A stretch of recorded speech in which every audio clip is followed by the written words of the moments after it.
예, 우리 교회에서 이렇게 귀한 초청의 날 가운데 또 원근각처에서 또 마음을 또 함께 해주시고 또 발걸음을 함께 해주셔서 참 감사합니다.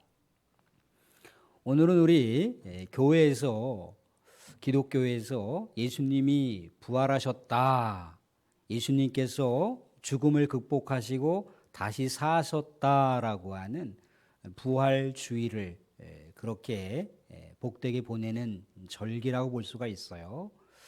이렇게 뜻깊고 의미 있는 날 우리 새생명 초청 잔치를 하게 되는 것은 예수님의 부활이 그저 어떤 종교적인 교리 차원이 아니고 정말 실제 예수님께서 부활하셨기 때문이라고 하는 겁니다. 예수님께서 부활하셨다, 예수님께서 죽음을 이기시고 다시 사셨다라고 하는 것은요, 우리가 그 예수 그리스도를 마음속으로 받아들이면 우리가 이 생애 가운데 죽는다 할지라도 다시 살아날 수가 있는 능력을 얻게 된다는 겁니다. 이 자리에 계신 여러분 모두 다 죽음을 이기시고 다시 사신 예수 그리스도를 마음으로 고백하시고 입술로 고백하셔서 우리가 죽어도 죽지 않고 부활하신다라고 하는 것을 믿음으로 고백하실 수 있기를 주님의 이름으로 축원드립니다. 아멘. 예, 사랑하는 이 자리에 계신 여러분 모두, 우리가 이 생을 살아가다 보면요, 참 어떻게 극박하게 돌아가는 삶의 현실 속에서 참 어렵기도 하고 힘들기도 하고 또 고통 가운데 우리가 살기도 합니다.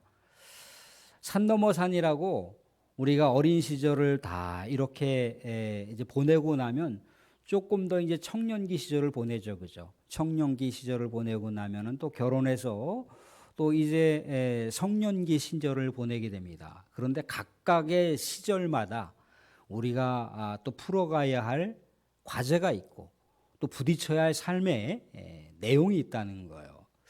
극단의 상황을 달릴 때 우리는 어떠한 삶의 조처를 취하시고 있는지 아마도 각양각색 다양한 모습일 겁니다. 이 자리에 또 함께 하신 여러분 모두를 또 초청하는 마음으로다가 영상을 하나 준비했습니다. 영상을 보시면서 우리의 삶을 한번 견주어보는 그런 시간이 되실 수 있기를 바랍니다.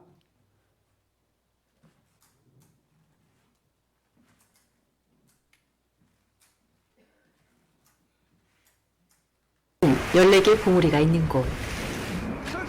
그곳은 영하 40도의 추위, 초속 45km의 강풍, 심장을 터뜨리는 희박한 산소, 무서운 고산병이 있는 곳입니다. 이곳에 2명의 산악인이 살아고 있었습니다.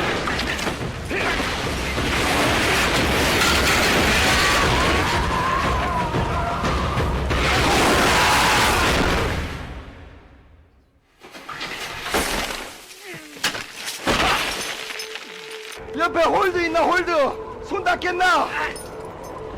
힘들겠어요.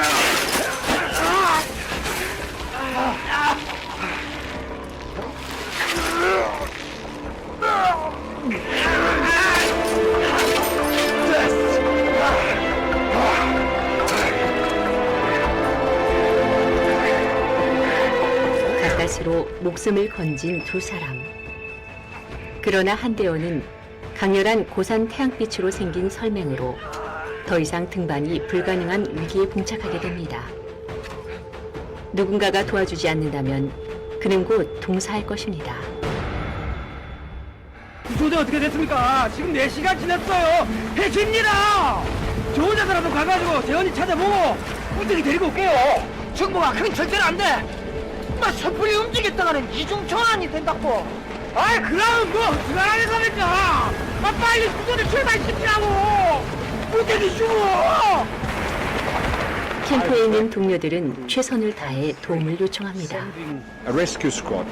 아니 지금 구조대로 뿌린다 그러면 이 날씨에 누가 올라가요? 지금 이 날씨에 밖에서 밤새 아프면 그만 취급빈다는 건 이도 잘 알잖아. 아니 저도 혼자 온 게 아니지 않습니까? 예? 우리 팀원들은 어떻게 합니까? 제가 대장인데 우리 팀 등정은 나몰라라 하고 제가 목숨인 겁니까? This is the Korean team. We have a member stuck in second step, and another member is missing. If there is anybody nearby, Please send a rescue team. Please help us. Please. We have a member stuck in second step. He's still alive. He's still alive. He's still alive. Please. Please help us. 그러나 아무도 대답하지 않았고 아무도 도와주지 않았습니다. We have a member stuck in second 생명을 살리는 일은 귀중한 일이지만 자신의 목숨을 기꺼이 던질 사람은 없기 때문입니다. 그러나 2000년 전 죽을 수밖에 없는 사람들을 위하여 십자가에 자신의 목숨을 내놓은 한 분이 계셨습니다. 나를 보내신 이의 뜻은 내게 주신 자 중에 내가 하나도 잃어버리지 아니하고 마지막 날에 다시 살리는 이것이니라. 십자가에 자신을 희생하고 타인을 살리신 분은 바로 우리 주 예수 그리스도이십니다. 오늘은 예수님이 가장 기뻐하시는 날입니다. 예수님이 그토록 주시기 원했던 생명과 구원을 당신이 얻은 날이기 때문입니다. 새생명 축제는 생명과 구원의 잔치입니다.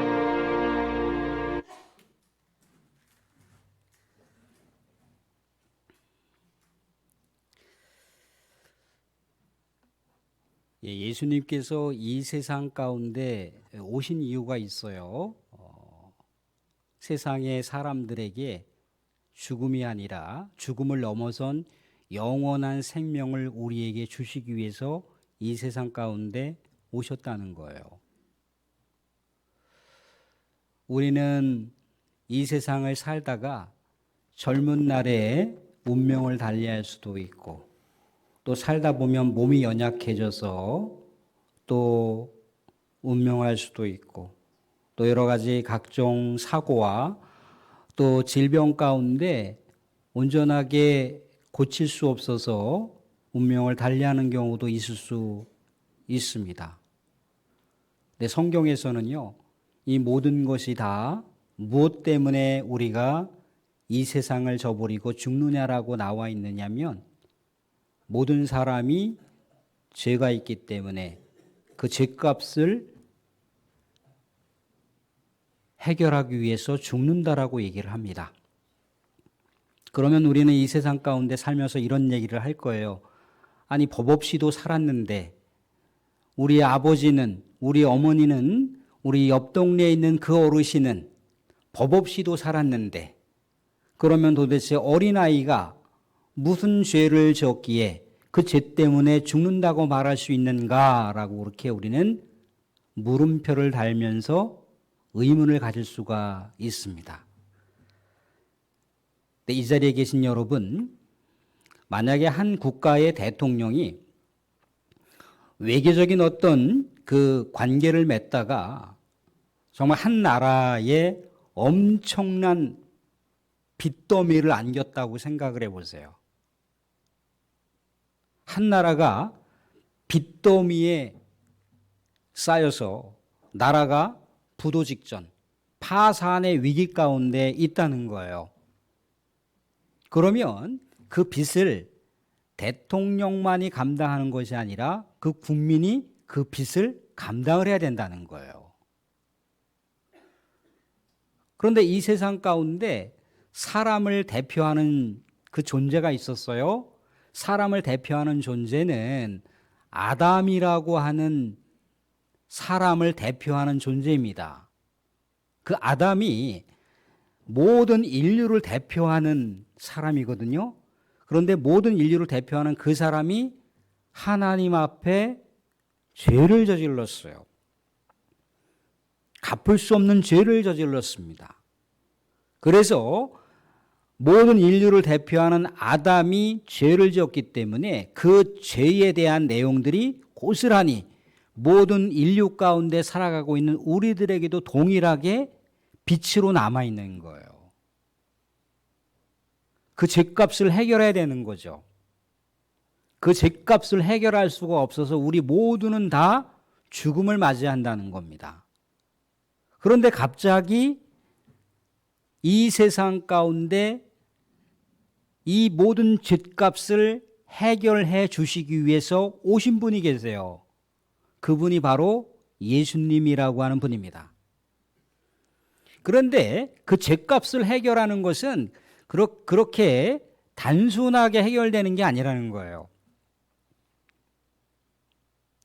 예수님이, 하늘에 계신 예수님이 이 땅 가운데 오셨을 때 그 죗값을 해결하는 것은 자신의 목숨을 내놓아야 되는 겁니다. 목숨을 내놔야만 인류의 죗값이 해결될 수가 있어요. 우리 인류를 대표하는 아담이 지은 죗값을 우리 모두가 해결해야 되는데 예수님이 오셔서 아담이 저질러 놓은 죗값을 다 해결해 주신다는 거예요. 우리가 모든 죗값을 해결받을 수 있도록 이 땅 가운데 오신 분이 예수님이라는 겁니다. 죗값을 해결하면 어떤 일이 벌어지는 거죠? 죽음을 극복할 수가 있는 거예요. 죄 때문에 우리가 죽는다고 했는데 죄가 해결됐음으로 인해서 죽음이 아니라 생명이 오는 거죠. 우리의 육신이 죽는다 할지라도 생명을 우리가 다시 받을 수가 있다는 거예요. 그것이 우리 교회에서 얘기하는 거나 기독교에서 얘기하는 예수님께서 죽으셨다가 다시 살아나셨다라고 하는 부활이라고 하는 개념입니다. 장로님이 기도해 주셨던 대로다가 예수님께서 우리의 모든 다 죄를 해결해 주셨어요. 십자가에 죽으셨어요. 라고 하는 것으로 끝나고 예수님이 부활하지 않으셨다면, 다시 살아나지 않으셨다면 예수님이 죗값을 해결했는지 어떻게 알 수가 있습니까? 알 길이 없는 거죠. 그런데 예수님께서 죗값을 해결해 주셨다라고 다시 부활하셔서 증명해 주신 거예요. 그 예수님께서 다시 살아나셨다라고 하는 것은 우리에게도 능력이라는 겁니다. 우리가 그 예수 그리스도가 다시 살아나셨다라고 하는 것, 부활하셨다라고 하는 것을 마음속으로 받아들이면 우리가 이 생에 살아가다가 90, 100세, 110세 살아가시다가 저 세상으로 가게 되면 끝! 그것이 아니라 예수님의 부활의 능력이 우리 가운데 있기 때문에 우리가 다시 살아날 수가 있다는 거예요. 다시 부활할 수가 있다는 겁니다. 그런데 그 부활할 수 있다라고 하는 것은 아니 뭐 90평생 100세 평생 그렇게 살아봤지만 이곳저곳 몸이 아픈데 그렇게 다시 더 살아봐야 무슨 의미가 있습니까? 라고 하는데 그렇지가 않다는 거예요. 우리의 육신의 생명이 다 하고 나서 다시 부활하는 생명은요, 아픔이 있거나 고통이 있거나 또 사랑하는 가족들 중에 누군가를 먼저 보내서 이별의 고통이 있는, 이별의 슬픔이 있는 그것이 전혀 없다는 거예요. 영원한 기쁨과 영원한 만족과 영원한 환희만이, 영원한 즐거움만이 있는 것이 부활의 생명이라는 겁니다. 사랑하는 이 자리의 모든 여러분, 예수 그리스도께서는 우리를 위해서 이 땅 가운데 오셨고 우리의 모든 죄값을 다 청산하셨고 부활하셨고 그 부활의 능력을 우리들에게 선물로 줬습니다. 마음으로 부활하신 예수 그리스도를 우리가 고백하시고 우리도 영원히 죽지 않고 영원히 다시 사는 그런 놀라운 능력을 얻으실 수 있기를 바랍니다. 아멘. 예수님께서 부활하셨다라고 하는 부활의 영상을 잠시 또 잠깐 보겠습니다.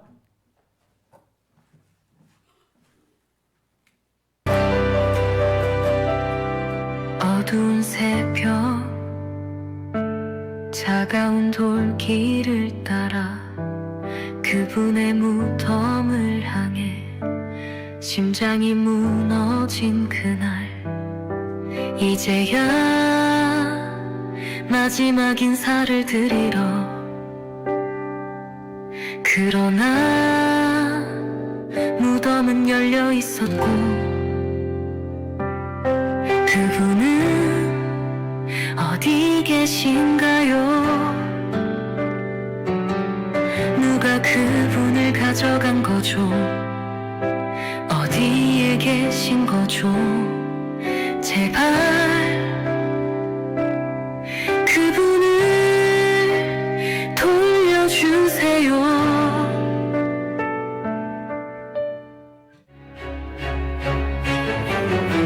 심장이 터질 것 같아요. 그분의 얼굴, 그 미소, 그 손이 나를 감쌌고, 죽음이 사라졌어요. 더는 슬퍼하지 마요. 더는 울지 마요. 이제 우리에게 영원한 생명이 열렸어요.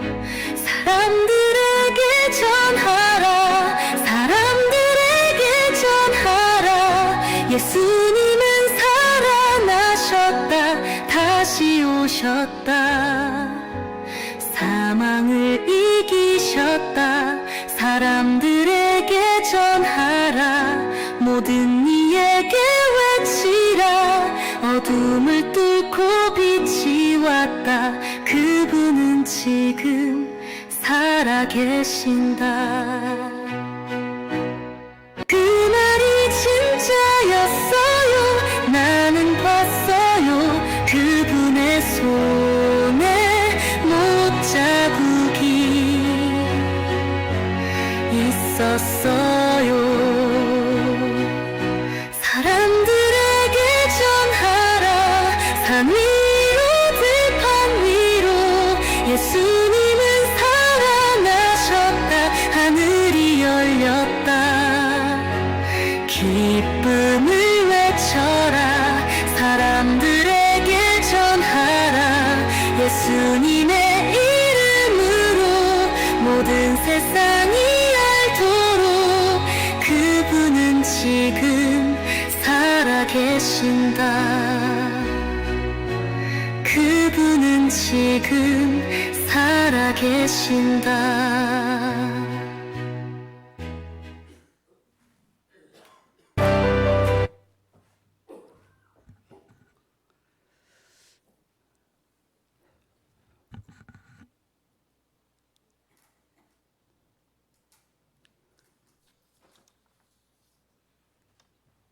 예, 오늘 한 말씀만 잠시 나누면 오늘 성경 말씀 가운데 나인이라고 하는 그 마을에 홀로 사는 여인이 아들을 의지하면서 살고 있다가 아들마저 저 세상으로 보내게 되었습니다. 오늘날에도 남편을 먼저 보내고 또한 하나밖에 없는 자식을 먼저 보내고 홀로 산다는 것은 굉장한 외로움과 슬픔과 또 고통 가운데 잠겨서 살 수밖에 없는 어떤 생애의 모습이 바로 우리들의 모습일 수가 있어요. 그런데 오늘날에는 그나마 우리가 사회복지라고 하는 여러 가지 혜택을 얻을 수가 있고 또 몸이 어느 정도 괜찮으면 또 생산활동을 할 수가 있고 또 집 근처에 있는 텃밭을 조금씩 가꾸면서 그렇게 하루하루 힘들지만 살아갈 수도 있습니다. 그런데 예수님 시대에 여인이 남편을 먼저 보내고 또 하나밖에 없는 아들을 보내고 나서 산다라고 하는 것은 거의 생존하기가 어려운 사회적인 모습이라는 거예요. 생존 자체가 거의 불가능해요. 그래서요, 동서고금을 막론하고 뭐라고 나와 있느냐면 고아를 돌보라고 나와 있고 홀로 살아가는 과부를 돌보라고 그렇게 하고 있다는 거예요.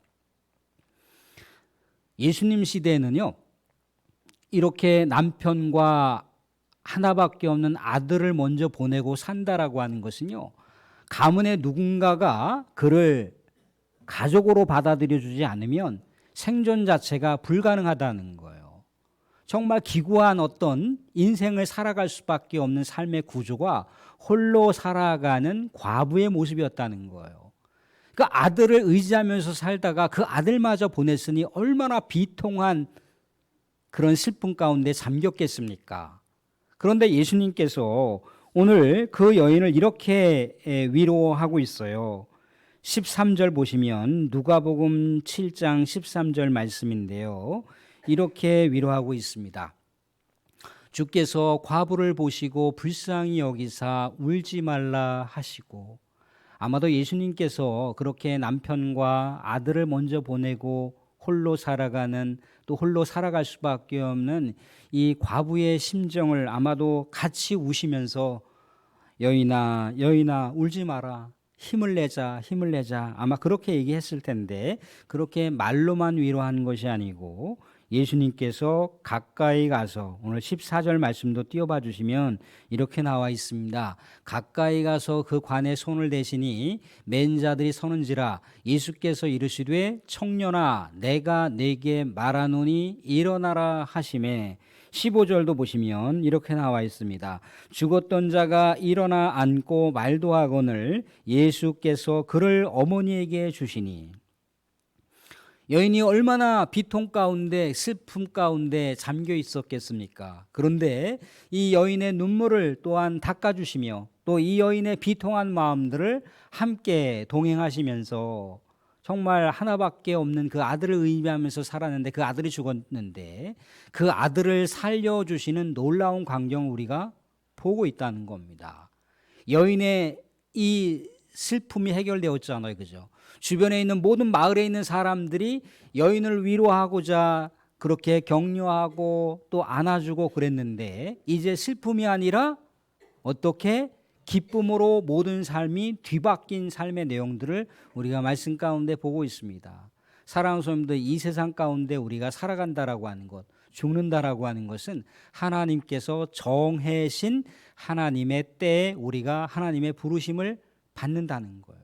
그런데 좀 전에 우리가 영상을 봤던 대로다가, 좀 전에 제가 말씀드린 대로다가 예수 그리스도께서 십자가에 죽으셨다가 다시 살아나셨다라고 하는 것, 그것은 무엇을 이야기해 주고 있는 거냐면, 그 예수 그리스도를 바라보며 그 예수 그리스도를 마음으로 믿는 자들은 동일하게 죽는다 할지라도 죽음을 극복하고 다시 산다라고 하는 능력을 주신다라고 하는 내용입니다.